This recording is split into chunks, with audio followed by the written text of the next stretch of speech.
A female sniper who has never missed a shot is about to assassinate a presidential candidate, but just as she opens the 8x scope, the president uses the reflection from a building across the street to locate the sniper. But instead of panicking, he precisely calculates in his mind that he is 3,300 meters away from the sniper. As a shot rings out, he could have avoided it, but he deliberately lets the bullet graze his shoulder,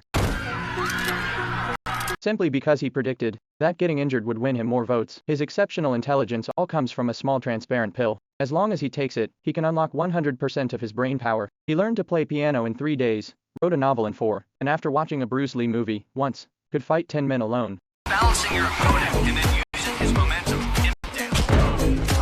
But no one would have guessed that this man, almost godlike now, was a total loser 2.5 years ago. He was constantly pushed by his boss to write. After 2.5 months, he hadn't written a single word. After his girlfriend got promoted, she dumped him. But that day, his fate was about to take a turn. After his breakup, Eddie ran into his ex-wife's brother. The brother-in-law ran a pharmaceutical company. He said the company was launching a new drug next year that could unlock 100% of the brain's potential. Seeing how miserable Eddie was, he gave him a pill for free. I don't want it. Don't be ungrateful. Yeah, I'm a shakos.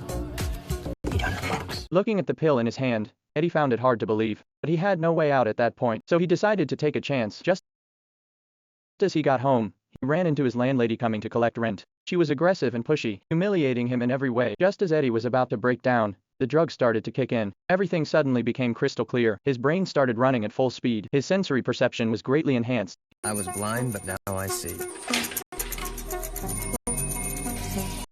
He saw just the corner of a book in her bag, and immediately deduced she was writing a legal thesis, because he had skimmed that book 12 years ago. In that moment, all those memory fragments came together. He transformed into a top-level tutor to guide her. They finished the thesis in just 1 hour, and he even handled the landlady herself. After the action, Eddie felt full of energy. He felt he had unlimited stamina. As soon as he sat at his computer, inspiration poured out. He wrote frantically, typing all night, and finished a 100,000-word novel with ease. But the next morning, he found himself back to normal. He felt weak all over and couldn't bring himself to do anything. It turned out the drug only lasted for 8 hours. He brought the novel to a publisher. The publisher was amazed after reading it and called him repeatedly begging for more. How did you do this?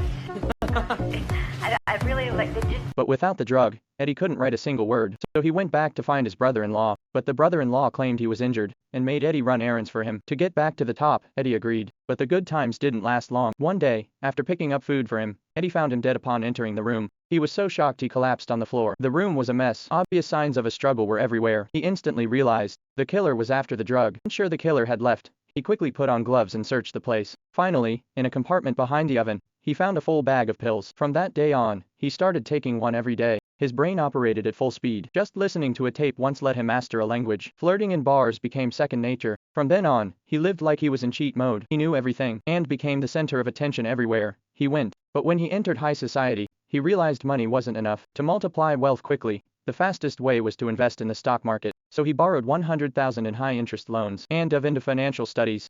While everyone was losing money in a bear market, he made $2 million in just 1 week. Eddie's legendary story shocked Wall Street. He made headlines and gained huge fame. Not only was he personally welcomed by finance moguls, even his ex-girlfriend came back to apologize. She said she wanted to settle down with him. But don't forget, every drug has its side effects. Taking the pill daily caused side effects for Eddie. He started sleepwalking during the day and became forgetful. One moment he was partying in a bar. The next he was fighting 10 men in a subway station.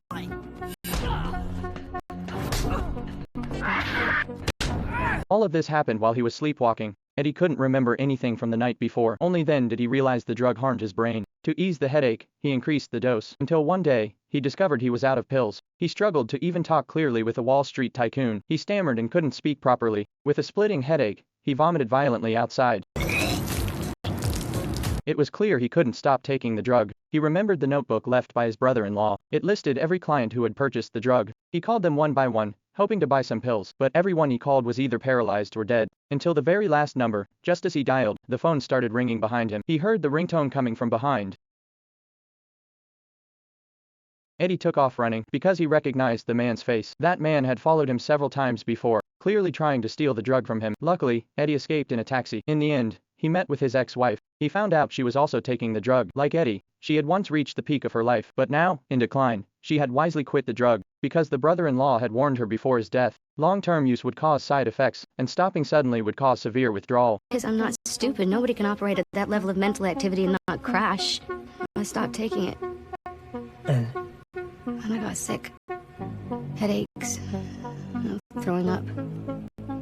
So I went back to Vernon. He told me about all the people that were dying. The ex-wife advised him to quit gradually. Quitting cold turkey might kill him, but continuing long-term use seemed almost impossible. After she left, Eddie took out his last pill. Just as he was about to take it, the loan shark caught him, beat him up, and stole one of his pills. In desperation, Eddie suddenly remembered there was still a bag of pills hidden at his girlfriend's place. He used his last bit of strength to find her, and confessed everything about the pill. Seeing Eddie in pain, she couldn't bear it, so she decided to go home alone and get the pills. But on her way back, the creepy old man after the drug spotted her. She ran frantically. With nowhere to hide, she called Eddie for help, but Eddie told her to take a pill. Just listen to me, it'll come on in 30 seconds, and you'll think your way out, that's what it does. At first, she didn't believe him, but seeing the old man closing in, she had no choice but to risk it. Soon, the pill took effect. The world turned sharp and her eyes filled with confidence. As her brain sped up, she looked for nearby weapons. Scissors 100 meters away, a bat 500 meters away, and a child's roller skates a kilometer away could all be used as weapons. Once her brain mapped out the best route, she dashed out at once. Agile and fast, she slipped into the skating rink in seconds. The creepy man followed close behind. He pulled out a knife and lunged at her, but she picked up a little girl.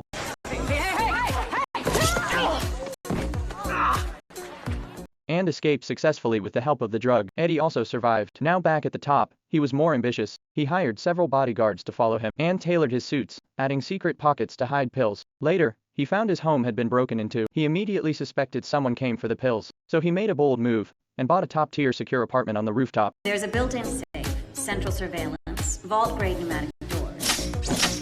It's an unparalleled 3-tier security system. A fortress with a hell of a view. What's the asking price? 8.5. I'll take it. But even then, many people still had their eyes on his drug. After tasting the pill once, the loan shark followed him daily asking to buy more. He even bribed Eddie's most trusted lawyer, and stole a pill while Eddie had taken off his jacket. Realizing all the pills were gone, Eddie hurried home to get more. But just as he arrived, the man showed up again. He sought open the steel security door, and beat Eddie up the moment he got in. Without the smart drug, he couldn't even stand, let alone fight back. Just as the man was rummaging for the pills, Eddie quietly reached for a knife and hid it behind his back. The moment the man leaned in, Eddie lunged with all his strength and stabbed him.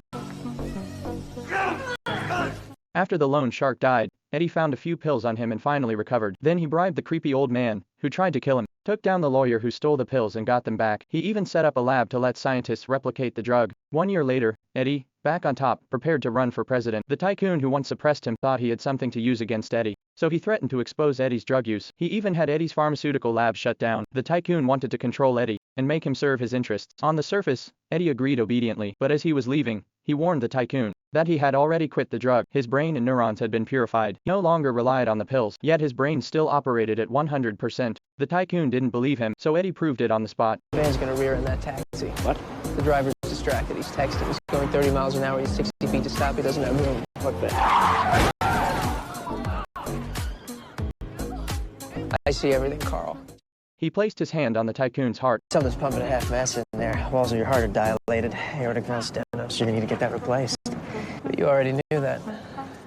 With just a simple demonstration, he made the tycoon back off, because he knew he could never outplay a god, so he left reluctantly. Then Eddie met his girlfriend at a Chinese restaurant. He tested her with some spoken Chinese. 大蛋面啊，2个去腰兵，先冲下龙虾，你千万不要给我围巾啊，围巾会保护你的衣服。可是会把我当脏做啊。 Which left her completely stunned. Even with an IQ over 2000, Chinese is still hard to learn. The story ends here. What is the ideal version of oneself? It's definitely not who you are at this very moment. Eddie used to be a passionate young writer, determined to change the world with his pen, but he couldn't even change himself. Just like how we face setbacks and troubles, we tend to make excuses to escape. Addicted to the internet, addicted to games, addicted to anything that helps us avoid reality. One day by sheer luck, we stumble upon a miraculous pill. After taking it, we feel like we have divine power. Jobs, girlfriends, money, status, all come easily to Eddie. But with dependency came side effects. Even his life was put at risk. Everyone longs to become their ideal self. Someone all-powerful and all-knowing. But the enhanced version of you might not really be you. What I want to say is,